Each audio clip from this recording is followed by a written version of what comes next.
Y aquí arrancamos con la información. La temporada invernal golpea fuertemente al cantón Montalvo en la provincia de Los Ríos. Según las autoridades, la mañana de ayer un puente colapsó y dejó incomunicados a más de 15 recintos. Marlon Ayala nos informa.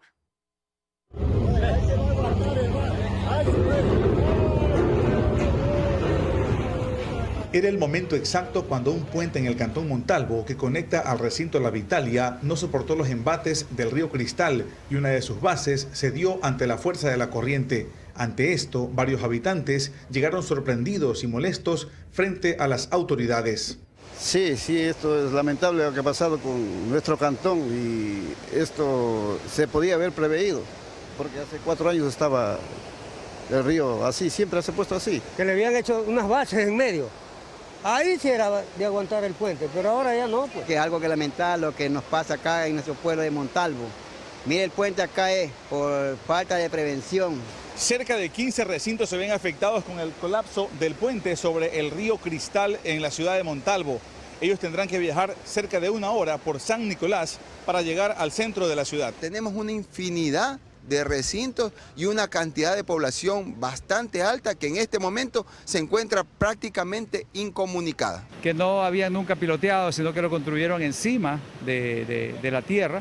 Esas deficiencias ocasionan que se caiga inmediatamente. Habrá que hacer un puente nuevo bajo ya otras características, pero en este momento todos los equipos se han trasladado a un sector, el equipo caminero, para tratar de dar una vía alterna. El COE cantonal declaró el estado de emergencia y dispuso más de $300.000 para atender a la comunidad. Y nosotros teníamos la expectativa de que iban a mejorar las cosas, pero no ocurrió así. Entonces, en base a los informes de los presidentes de mesa, he tomado la decisión de declarar en emergencia al cantón Montalvo. Se reportan 380 familias afectadas en la zona rural de Montalvo, mientras que 4 hogares fueron evacuados en el recinto La Constancia y llevados a un albergue temporal.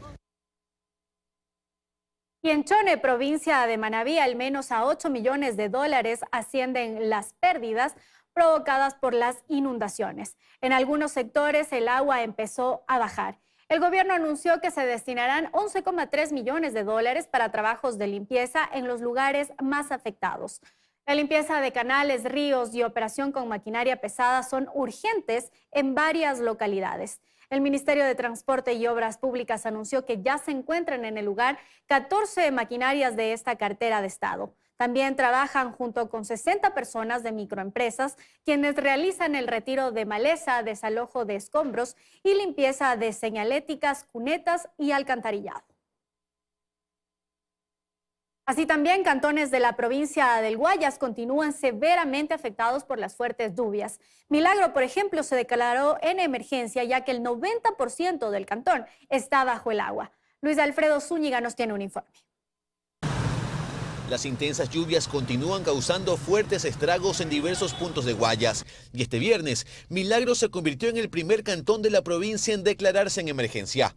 El 90% de Milagro está bajo el agua. Y es que el río Milagro se desbordó ante las severas precipitaciones, dejando así las calles. Toda la ciudad, Villavista, Dare, la Cien Camas, la Laguna Reyes.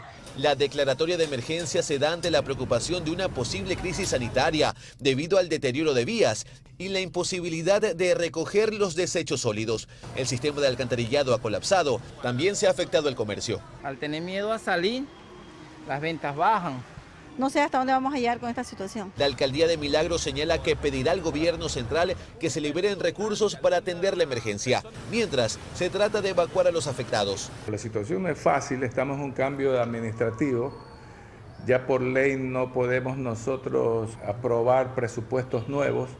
Estamos trabajando con el presupuesto del año anterior. Pero este no es el único punto en problemas. En la parroquia Taura del cantón Naranjal están totalmente inundados ante el desbordamiento del río Bulubulú. Hay personas que incluso están atrapadas en sus casas, otras han tenido que ser evacuadas y hay varias pérdidas. Ya el día de ayer fue el tope que ya empezó a desbordar ya todo esto. Otro de los estragos que se sufren aquí en Taura es la pérdida de hectáreas de cultivo, como arroz, cacao y verde, que por supuesto genera pérdidas económicas. Se ha perdido el arroz, las bombas, el combustible también se fue entre medio del agua, todo. La urea también se ha perdido. mientras en el Cantón El Triunfo 20 viviendas han sido afectadas. Así de inundado amaneció, por ejemplo, este sábado, el sector La Línea. Toda el agua se nos vino para acá abajo, se nos ha dañado los pozos de agua, no tenemos agua, mis animales se me han ahogado un poco, las cantarillas están cerradas, no tenemos para dónde desfogar la agua. Parte de lo que deja hasta ahora la fuerte temporada invernal en Guayas, que aún no termina. El cierre temporal de parques, áreas de esparcimiento y plazas hasta este domingo son algunas de las medidas adoptadas por el municipio en Guayaquil. El objetivo es reducir riesgos durante este invierno. 22 sectores afectados por la fuerte temporada invernal fue el saldo de las últimas precipitaciones en Guayaquil. Y la ciudad implementa acciones preventivas para mitigar en algo los efectos de la lluvia. Tenemos aproximadamente 2.000 parques en Guayaquil. La disposición va a ser cerrar todos los parques viernes, sábado y domingo y vamos a ir evaluando esta situación. Las zonas priorizadas son Sauces, Samanes, Casuarina, Valerio Estacio, Juan Montalvo, Alborada, donde se reportó la remoción de al menos 40 árboles. 5 colapsos estructurales menores, 13 caídas de árboles, 13 sectores con inundación y 32 calles o avenidas anegadas. Adicionalmente se atendieron a 3 personas heridas. Tras el informe situacional y análisis de los daños en la ciudad, se desplegó también una veintena de vehículos hidrocleaners para agilizar el desfogue de aguas o destapar alcantarillas afectadas de ser necesario en lugares que se ha identificado con influencia de marea. Nosotros hacemos un llamado fundamentalmente a la ciudadanía para que mantenga limpio sus sumideros de aguas lluvias. 300 agentes de tránsito forman parte del plan de contingencia para dar soporte vial en caso de ser necesario. A la par, autoridades de riesgos, bomberos, Agencia de Tránsito y Movilidad, Salud de MAPAC y demás miembros del COE cantonal permanecen en sesión constante, monitoreando la ciudad. Y este fuerte invierno también ha causado estragos en la provincia de Bolívar. Varias vías están afectadas y un deslave se llevó una vivienda. Por ello hacemos contacto a esta hora con nuestro compañero Jonathan Quesada para que nos cuente cómo está la situación en esa provincia.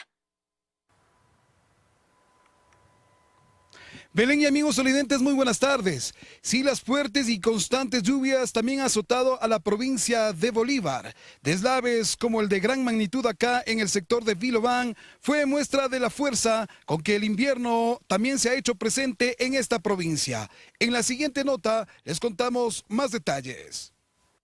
De gran magnitud fue el deslave que se produjo en Vilobán en la provincia de Bolívar. Las constantes lluvias hicieron que parte de esta montaña se baje.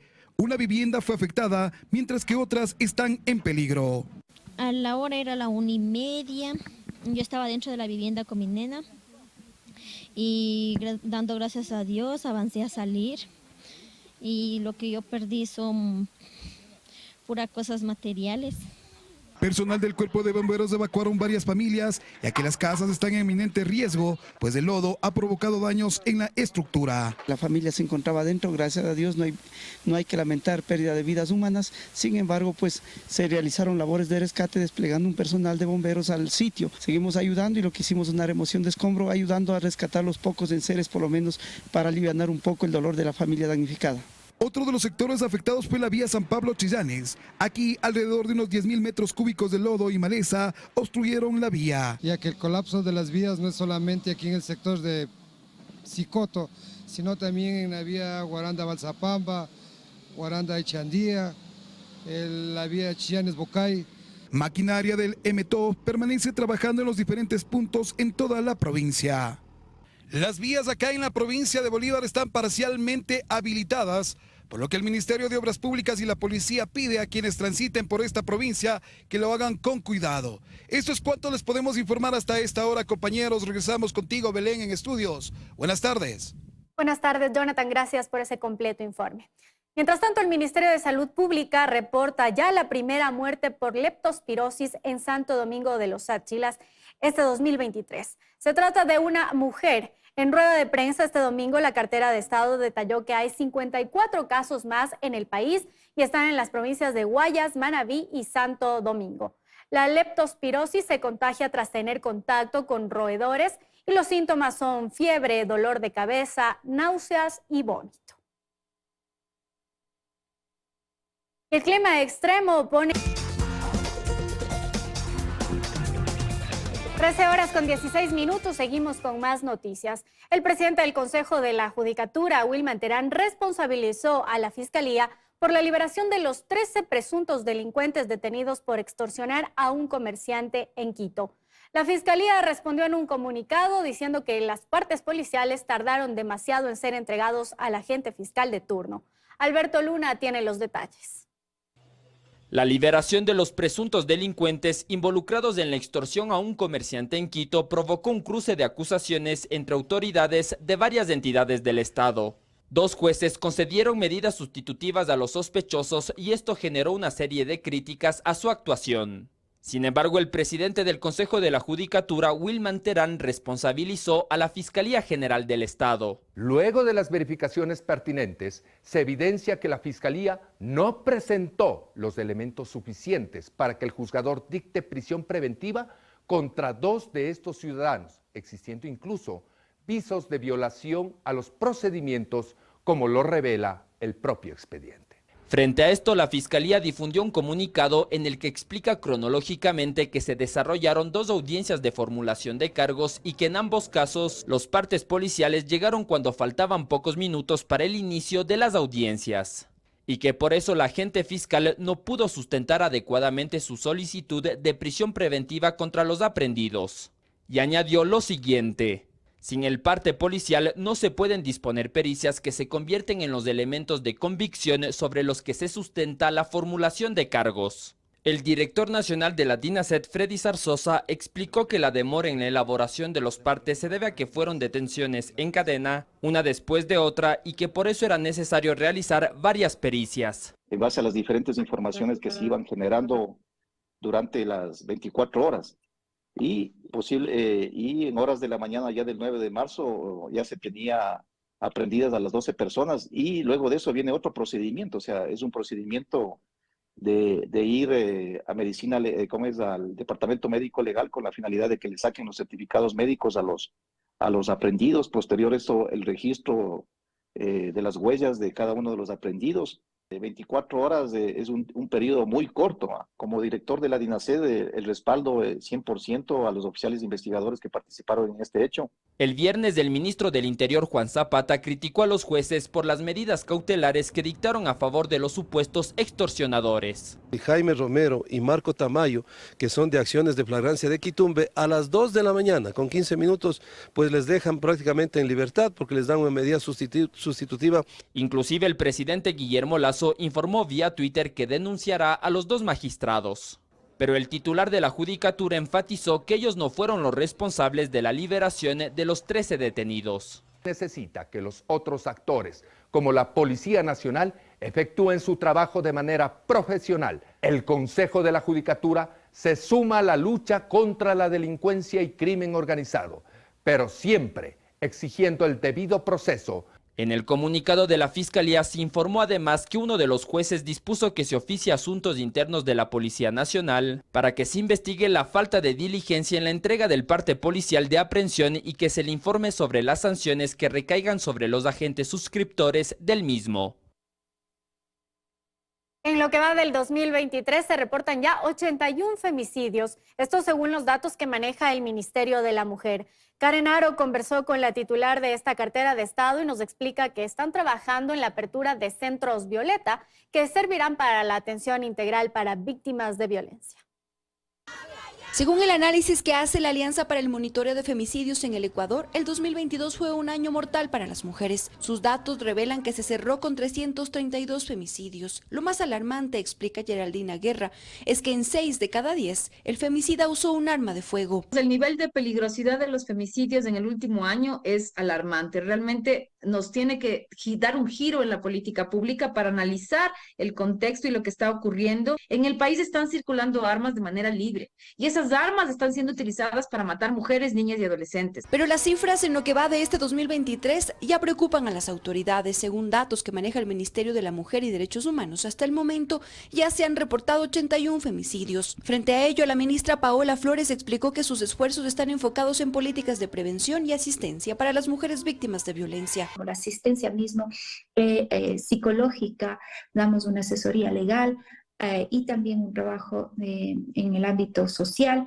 justamente para dar una atención rápida y oportuna a las mujeres que viven y sufren violencia intrafamiliar. Uno de los proyectos que está en marcha, según la funcionaria, es la apertura de centros Violeta. Son espacios para atención y ayuda a mujeres que son víctimas de algún tipo de violencia. La meta es que exista uno en cada provincia, pero por lo pronto hay uno que ya tiene en Esmeraldas y en las próximas semanas se abrirán también en Latacunga, Lago Agrio y Quito. Con 45 de servicios de protección integral, donde hemos atendido a más de 54,000 mujeres, niños que han vivido o han sufrido violencia intrafamiliar. Sin embargo, para Geraldina Guerra aún hay mucho que hacer, como el seguimiento a los casos que inician con denuncias y podrían terminar en femicidio, así como la necesidad de incrementar el presupuesto para que se difundan las líneas y mecanismos de atención. Hagamos un seguimiento a 50 casos a nivel nacional, a ver qué ocurre en los casos de violencia, por qué hay este nudo y por qué una mujer que tiene una boleta de auxilio termina siendo víctima de femicidio. Desde el Ministerio de la Mujer explicaron que se conformaron brigadas en territorio que hacen acompañamiento a las víctimas y en muchos casos a sus hijos. Entregan información para que sepan a qué tipo de ayuda pueden acceder. La sentencia de 3 años de prisión dictada contra el ex defensor del pueblo Freddy Carrión por delito de abuso sexual fue ratificada por un tribunal de la Corte Nacional de Justicia. Todavía le queda el recurso de casación ante que la sentencia quede en firme. Alberto Luna tiene las reacciones de sus abogados. La sentencia de primera instancia fue ratificada por unanimidad por el Tribunal de la Corte Nacional de Justicia. Los jueces rechazaron el recurso de apelación que interpuso el ex defensor del pueblo, Freddy Carrión, por lo que se mantiene la pena dictada en su contra de 3 años de prisión por delito de abuso sexual. Al término de la audiencia, los abogados de Carrión señalaron que agotarán todos los recursos y acudirán a todas las instancias para revertir esa sentencia. Tenemos que realizar en este caso un recurso de casación, también ante la Corte Nacional de Justicia. Debemos irnos hasta las instancias internacionales para que este caso quede en evidencia. Carrión fue detenido el 16 de mayo de 2021 tras los hechos ocurridos esa madrugada en un edificio del norte de Quito. Se reportó un escándalo en el domicilio del exministro de Salud Mauro Falconi en medio de una reunión y consumo de licor cuando regía el toque de queda por la emergencia sanitaria. La mujer que denunció el abuso sexual fue la pareja de Falconi. Sin embargo, según los abogados de Carrión, el cometimiento de ese delito no se pudo comprobar. Ayer, por ejemplo, circuló un documento donde se muestra que no existe ni una sola huella de ADN ni en la ropa de la señora, ni en su cuerpo de Freddy Carrión, ni una sola, ni siquiera un cabello. A Carrión todavía le queda el recurso de casación antes de que la sentencia quede en firme. 3 taxistas fueron secuestrados este fin de semana en Guayaquil y San Borondón. La UNACE rescató a las víctimas y detuvo a 2 sujetos que exigían altas sumas de dinero para liberarlos. En la zona 8 existen 8 denuncias de secuestros, pero hay una cifra negra porque las víctimas y sus familiares prefieren no denunciar por temor a represalias. Los 2 sujetos que ven en pantalla fueron detenidos mediante un operativo de inteligencia ejecutado en Sociovivienda 2, noroeste de Guayaquil. A esta casa llegaron los agentes tras información levantada que ahí mantenían en cautiverio a un taxista informal, que el pasado viernes los secuestraron cuando circulaba por la vía San Borondón en Guayas. Familiares comienzan a tener o recibir llamadas telefónicas, le solicitan una fuerte cantidad de dinero. Aproximadamente, según versiones, unos $20.000. Los uniformados de la UNACE, al intervenir la vivienda, se llevaron la sorpresa que además de liberar al taxista que era buscado, encontraron a otros 2 taxistas informales. Los 3 estaban atados y golpeados. Quienes también habían sido producto de secuestro Existen 2 personas detenidas, las cuales se encontraban como custodios de los mismos.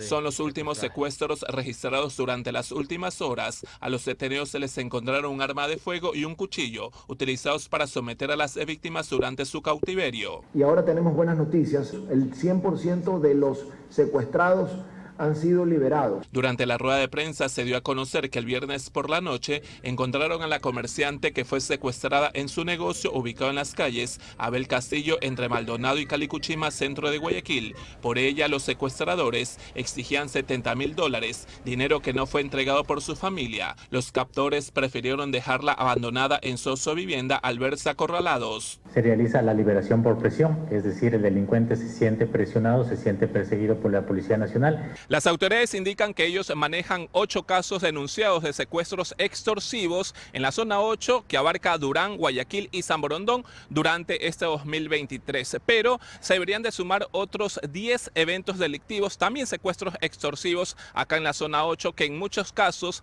las víctimas no denuncian por temor a represalias y se manejan estos eventos como cifras negras. La mayoría de los casos de secuestros se han dado en Guayaquil. Los agentes de la ONACE indican que las cifras negras pueden ser más, no son contabilizadas, porque los familiares de las víctimas, al ser contactadas en medio de la desesperación, prefieren dar el dinero que les exigen, como el caso del padre, esposa e hijo secuestrados en un cangrejal. Aquí habrían entregado más de $100.000 para que los dejen libres. Y es importante que la ciudadanía denuncie, que lo haga, que tenga confianza en la policía. El momento en el que se le paga a un secuestrador y se libera al secuestrado, yo sé que las familias están angustiadas, pero eso ocasiona que en la noche ese secuestrador vaya a buscar seguir trabajando en el secuestro. Hasta ahora en la zona 8, 14 personas han sido detenidas por estar inmersas en secuestros extorsivos. Llama la atención que en Sociovivienda etapa 1 y 2 se han ejecutado la mayoría de los rescates. Según la georreferenciación, este sería el lugar donde las bandas operan. Y justamente la cantidad de secuestros extorsivos registrados este 2023 es alarmante en comparación al año anterior. Suman ya 18 denuncias formalizadas y 33 detenidos. Alberto Luna dialogó con el director nacional de la DINASED para conocer las medidas adoptadas para frenar este delito. Los secuestros extorsivos se reportan cada vez con mayor asiduidad en el país. El general Freddy Zarzosa dirige la Unidad Especializada de Investigación de Delitos contra la Vida, Desapariciones, Secuestro y Extorsión DINASED. Revela que hay una nueva dinámica en este tipo de delitos. Porque antes se pedían montos extremos de altas cantidades económicas, ahora son montos de $8.000, $2.000, $5.000, $10.000. Y también el tema del cautiverio ya no demanda un tiempo mayor de días, sino ya es horas. Este nuevo escenario ha obligado a la Policía Nacional a incrementar el personal en esa unidad. Pero como ya tenemos una nueva dinámica de delito, necesariamente se requiere el tema del incremento de personal y sobre todo la especialización en extorsiones. Servidores policiales, el número no lo puedo decir por temas de seguridad, pero hemos incrementado por lo menos un 50% más la capacidad operativa de esta unidad. Si se comparan la cantidad de casos reportados del año anterior y este 2023, las cifras son alarmantes. De enero a la primera semana de marzo en el 2022 se reportaron 4 casos de secuestro extorsivo, mientras que en el mismo periodo de este año suman ya 18 casos. Donde existe un mayor incremento de secuestros extorsivos es en la subzona Guayas y lo que es la subzona Santo Domingo. Y estamos hablando de los que son denunciados formalmente ante la autoridad, porque hay varios secuestros extorsivos que no son denunciados por las víctimas. Lamentablemente esa cultura de denuncia no tenemos los ciudadanos ecuatorianos, ¿no? Eso puede obedecerse a un sinnúmero de causas o motivos, por ejemplo, el tema de represalias en contra de la seguridad física de la víctima, de sus familiares, que sería una de las causas, ¿no? En cuanto al número de detenidos, en 2022 fueron 11, mientras que en 2023 suman 33. La DINASED ha realizado un mapeo de los lugares de mayor incidencia de ese delito, por lo que la mayoría de personal de su unidad trabaja actualmente en localidades de la costa ecuatoriana. Es momento de hacer otra pausa comercial y enseguida les contaremos que el control fronterizo para evitar el contrabando continúa. En Machala se colocó un nuevo control militar aduanero. Ya volvemos con este tema.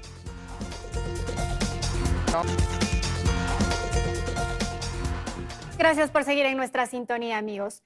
El IES denunció ante la Fiscalía a los representantes de una empresa de limpieza que días atrás protagonizaron un plantón fuera del Hospital Teodoro Maldonado Carbo, que terminó en vandalismo. El gerente de esa casa de salud asegura que no hubo pacientes protestando. Luisa María Heredia nos tiene un informe. Lo que comenzó como una protesta pacífica en los exteriores del Hospital Teodoro Maldonado Carbo a cargo del Instituto Ecuatoriano de Seguridad Social terminó en un acto de vandalismo. Un considerable grupo de manifestantes tumbó un cerramiento metálico e ingresó a la fuerza a una de las recepciones. Rompieron puertas y destruyeron parte del mobiliario. El gerente del hospital, Francisco Pérez, es directo en afirmar que los desmanes buscan generar un ambiente de desestabilización. Responsabiliza a una empresa de limpieza que prestaba servicios años atrás y que ahora reclama valores pendientes. Como no han podido con esta administración lo que han estado acostumbrados a sobornar o a amedrentar a los directivos a punta de amenazas, lo que desean ahora es desestabilizar para que haya un cambio de administración. Cuenta que además de los daños que ocasionaron en las cercas y en los vidrios del ingreso a consulta externa, hirieron al personal. Daños físicos al personal de seguridad del hospital. El departamento legal del hospital puso ya una denuncia en fiscalía en contra de la compañía. Pérez asegura que en los disturbios no participaron ni pacientes ni pensionistas. Están las imágenes, esos no son pacientes, esos no son empleados, no son afiliados y no son jubilados, son delincuentes. Ya en otras ocasiones, pacientes que se realizan diálisis en este hospital han hecho plantones por la falta de insumos y medicinas. Sobre eso, Francisco Pérez recuerda que al inicio de su gestión había un 40% de abastecimiento y resalta que en la actualidad hay un 76%. Abre las puertas de la bodega que a simple vista está llena de cajas con insumos y medicamentos. Y han realizado ya las adquisiciones, las compras para sobrepasar el 85%. De hecho, varios pacientes renales manifestaron contar con una entrega continua de medicamentos y con todo lo que se requiere para el tratamiento, ya que hay desde filtros hasta esparadrapos para atenderlos. Me han atendido porque tenía que ponerme unos medicamentos, una medicación. Ahora sí todo me están dando. Aquí me han atendido todo bien, gracias a Dios, todo bien, perfecto. Incluso hablaron de las nuevas máquinas implementadas. Los equipos, ¿para qué? A mí la diálisis me ha ido muy bien. En un recorrido por las instalaciones de la Casa de Salud se pudo constatar otros avances como la habilitación de una nueva sala UCI, el cambio del techo en las otras áreas de cuidados intensivos porque este era el estado antes. También la adecuación del primer piso de hospitalización donde la obra continúa y hasta los trabajos de impermeabilización para que ya no haya goteras y todas las áreas, incluidos los quirófanos, puedan usarse sin problemas.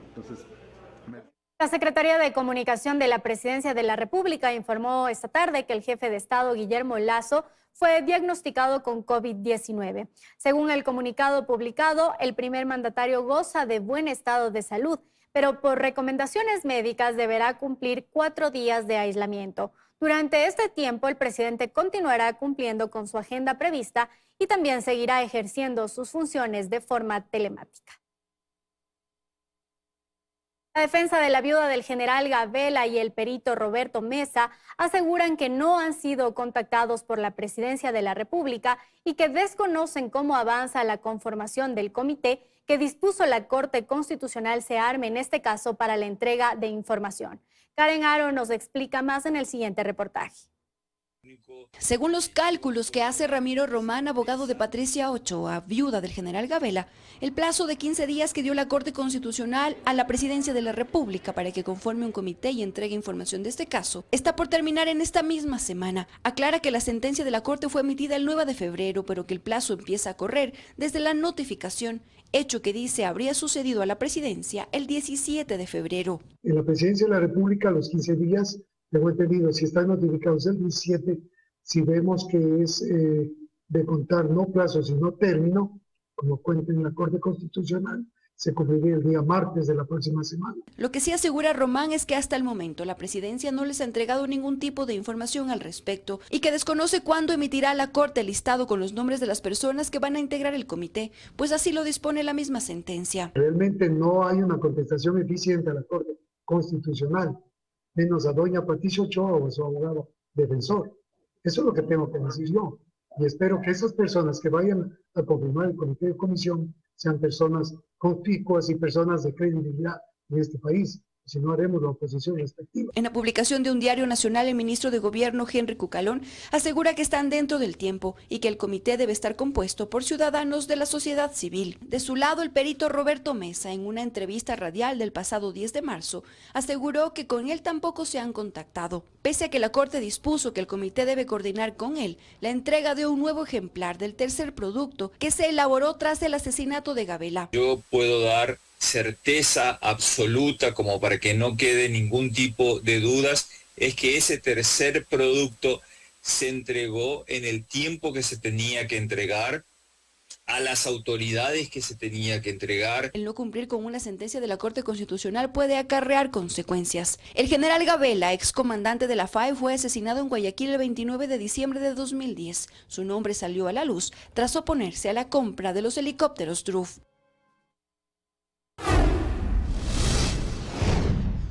A partir de este domingo rigen nuevos precios para los combustibles. Luis Alfredo Zúñiga nos informa que la gasolina Super una vez más aumentó de precio.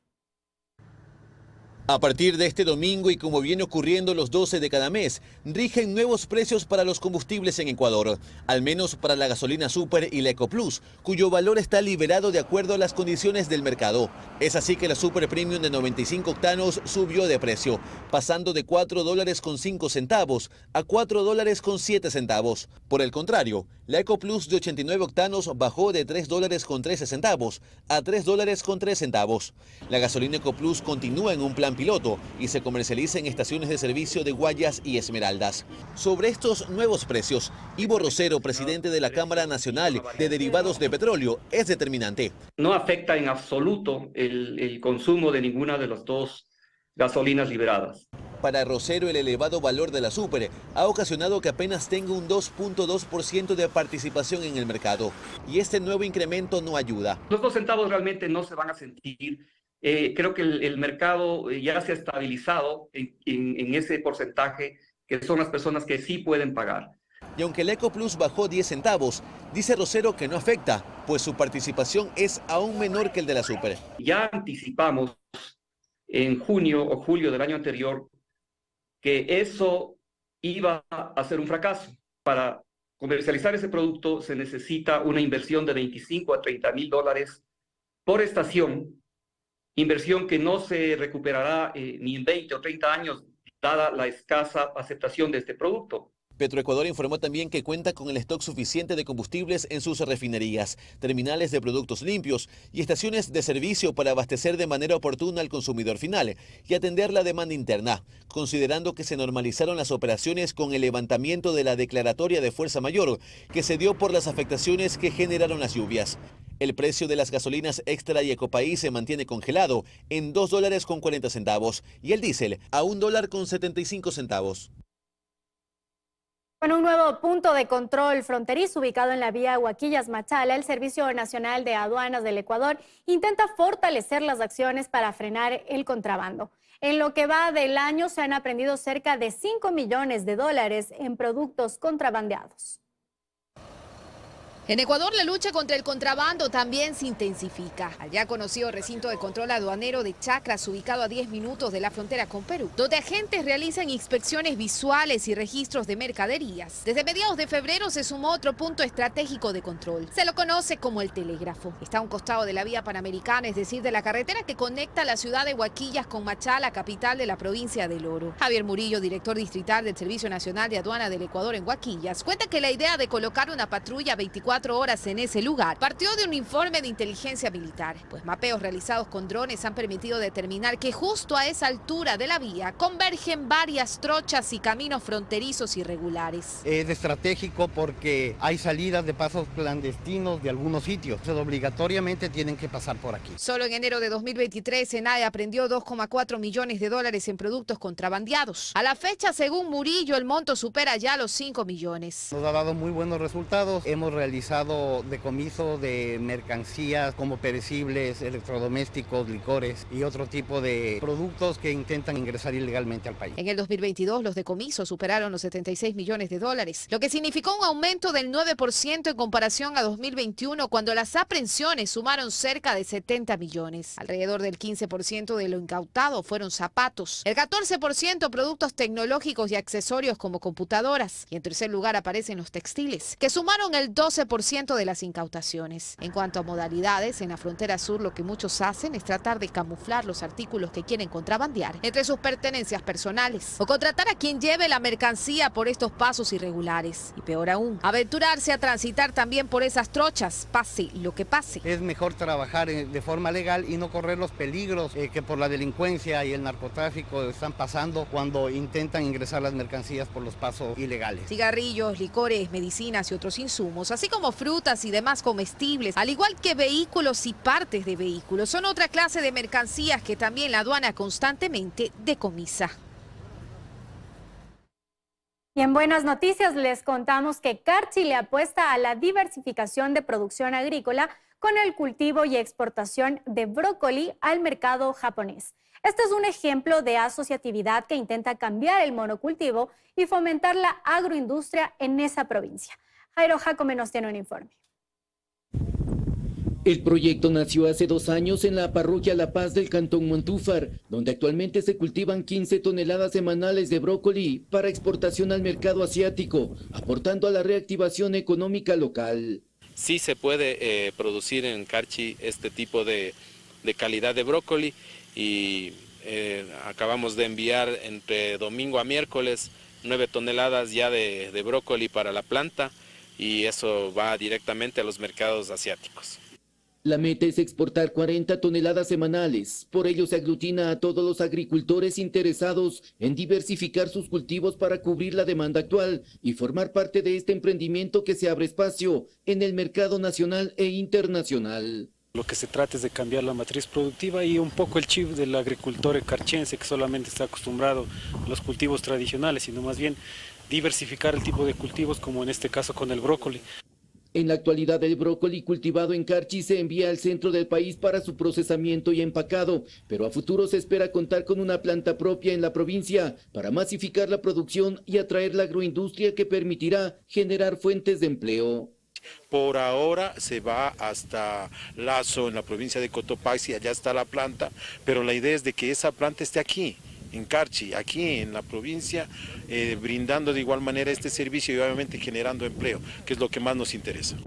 El brócoli cultivado en Carchi es de la variedad Avenger, que se diferencia con el de consumo tradicional por ser semiorgánico, complementado por un control fitosanitario estricto hasta llegar al mercado internacional. La idea es tratar de que el agricultor acá se interese más en este tipo de proyectos para poder, por lo menos en algo, cubrir esa demanda, ¿no? El cultivo de la papa necesita de al menos 8 meses para la producción y el brócoli, al ser de ciclo corto, necesita de apenas 4 meses, con 3 producciones al año. Es momento de otra pausa en las noticias, pero enseguida les contamos que arrancó el proceso eruptivo del volcán más activo del mundo, que se encuentra en Indonesia. Ya volvemos.